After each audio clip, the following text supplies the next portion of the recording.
महात्मा गांधी यांचे आर्थिक विचार यामध्ये आपण स्वदेशी ही संकल्पना बघणार आहोत. ब्रिटिश राजवटीमध्ये ब्रिटिशांच्या वस्तूच्या आक्रमणामुळे काही झालं तर भारतातील कुटीर व लघुउद्योग जे आहेत ते बंद पडलेले होते, मागले गेले, म्हणजेच बंद पडले. बेकारी खूप मोठ्या प्रमाणात वाढलेली होती. यासोबतच मग विषमता वाढत गेली आणि याविरुद्ध मग काहीतरी उपाय केले पाहिजेत. म्हणून उपाय म्हणून लोकमान्य टिळकांनी काय केलेलं होतं, अगदी सुरुवातीला किंवा प्रथमतः त्यांनी स्वदेशी संकल्पना जी आहे ती वापरली. महात्मा गांधीजींनी ब्रिटिश साम्राज्यशाही विरुद्ध लढा देऊन स्वदेशी शस्त्र जे आहे ते वापरलेलं होतं. ब्रिटिश राजवटीतील भारतातील कच्चा माल इंग्लंडला नेऊन त्यावरती प्रक्रिया करून ती वस्तू जी आहे ब्रिटिश काय करत होते, भारतामध्ये विकत होते. मग साम्राज्यशाहीची आर्थिक कोंडी करायची असेल तर इंग्लंडमधील जो काही उत्पादित वस्तू आहेत त्या वस्तूवरती आपल्याला बहिष्कार टाकावा लागेल, असं गांधीजी यांचं मत होतं. स्वदेशी म्हणजे देशात तयार होणाऱ्या वस्तू ज्या आहेत त्या वापरण्यास लोकांना उत्तेजन द्यायचं होतं आणि त्यामुळे मग देशी उद्योगांना उत्तेजन मिळणार होतं, प्रेरणा मिळेल. देशी उत्पादन असेल, रोजगार, उत्पन्न, राहणीमान यामध्ये मग वाढ होणार होती. त्यामुळे मग बऱ्याचशा समस्या आहेत त्या हे उपलब्ध झाल्यानंतर सुटणार होत्या. पूर्णपणे ग्रामोद्योगामध्ये तयार झालेल्या वस्तूंचा वापर करणं याला गांधीजींनी 100% स्वदेशी म्हटलेलं होतं. औद्योगिक क्रांतीनंतर इंग्लंडमध्ये निर्माण झालेल्या प्रचंड जे काही उत्पादन होतं त्या उत्पादनासाठी एक हक्काची बाजारपेठ आवश्यक होती, हवी होती आणि ब्रिटिशांनी आपल्या अंमलाखालील आशिया असेल, आफ्रिका असेल या देशातील वसाहतींचा बाजारपेठ म्हणून त्यांनी वापर केला. स्वदेशी चळवळीमध्ये ही स्वदेशी चळवळ देशभर पोहोचविण्यासाठी गांधीजींनी काय केलं, भारतातील नागरिकांचे प्रबोधन घडवून आणलेलं होतं. लोकांमध्ये जाणीव आणि जागृती केली. फक्त देशातच उत्पादन झालेल्या वस्तू वापरा आणि विदेशामध्ये ज्या काही वस्तू तयार होतात त्याच्यावरती बहिष्कार टाका आणि साम्राज्यशाहीला धडा शिकवा, असं एक प्रकारचं आव्हानच जे आहे ते स्वातंत्र्याच्या आंदोलनामध्ये गांधीजींनी केलेलं होतं. आणि या अनुषंगानेच मग गांधीजी असे म्हटलेले होते, आम्हाला जर कोणती सुधारणा हवी असेल तर ती स्वदेशी. आमच्यासमोर सरकार कसे चालवावे हा प्रश्न नाही, तर भारतीय जनतेने पोट कसे भरावे आणि त्यांना अंगभर कपडे कसे उपलब्ध होतील हा खरा प्रश्न आहे. गांधीजींनी मग 1918 भारतीयांना स्वदेशीचं आव्हान केलं आणि विदेशी आयात वस्तूवरती बहिष्कार टाकण्यासंबंधी घोषणा केली. तेव्हा भारतात 60 कोटी रुपये किमतीच्या आयात कापडाची होळी जी आहे ती देशभर करण्यात आली आणि भारतातून दरवर्षी रुपये 60 कोटी ब्रिटिशांना कापडाच्या व्यापारातून मिळत होते. यामुळे या साम्राज्यशाहीला आर्थिक बळ मिळत गेलं आणि दुसऱ्या बाजूला मात्र भारतातीलच कापड व्यवसाय पूर्णतः नामशेष होण्याच्या मार्गावरती होता.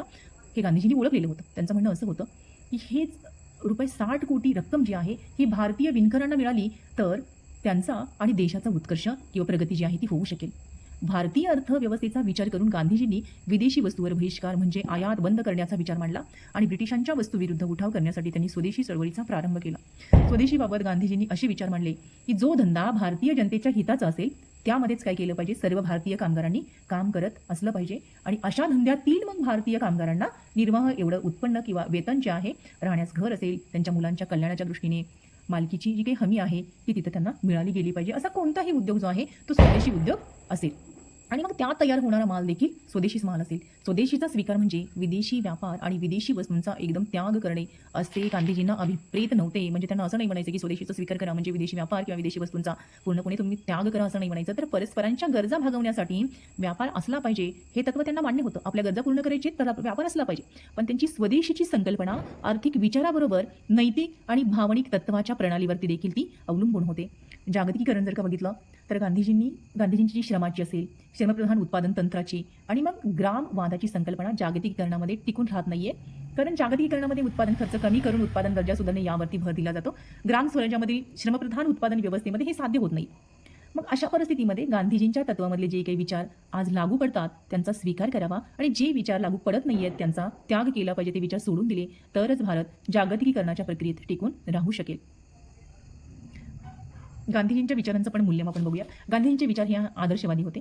त्यात ग्रामविकास, आर्थिक सत्तेचं विकेंद्रीकरण झालं पाहिजे, भांडवलदारांनी विश्वासाची भूमिका बजावली पाहिजे, पर्यावरणाचं संरक्षण केलं गेलं पाहिजे, संरक्षण असेल, सत्य, अहिंसा, समानता इत्यादी जी काही मुद्दे आहेत यांचा त्यांच्या विचारांमध्ये समावेश होता. आज चंगळवाद संस्कृती आहे आणि आर्थिक, सामाजिक, राजकीय खूप मोठ्या प्रमाणात तिथं शोषण होताना आपल्याला आढळतं. प्रत्येकाला भौतिक सुखाची लालसा जी आहे ती निर्माण झालेली आहे आणि या जागतिकीकरणामध्ये गळेकापूस स्पर्धा निर्माण झाली आहे आणि या अनिष्ट बाबींना पायबंद घालण्यासाठी गांधीजींचे जे काही विचार आहेत ते आजही आपल्याला मार्गदर्शक ठरणारेच आहेत.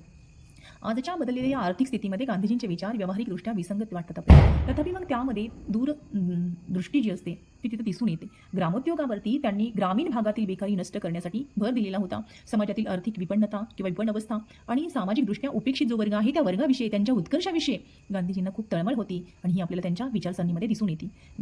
गांधीजींना आर्थिक आदर्शवादाचा त्यांनी उपयोग केलेला होता. स्वदेशी वस्तूचा वापर आणि विदेशी वस्तूवरती बहिष्कार हे सूत्र गांधीजींनी भारतीयांना आत्मसात करायला सांगितले होते, त्याचा अवलंब करायला सांगितलेला होता. साम्राज्यशाहीचं आर्थिक खच्चीकरण करण्यासाठी आणि स्वदेशी उद्योगाचं संरक्षण करण्यासाठी स्वदेशी विचार जो आहे तो उपयुक्त इथं ठरल्याचं आपल्याला दिसून येतं.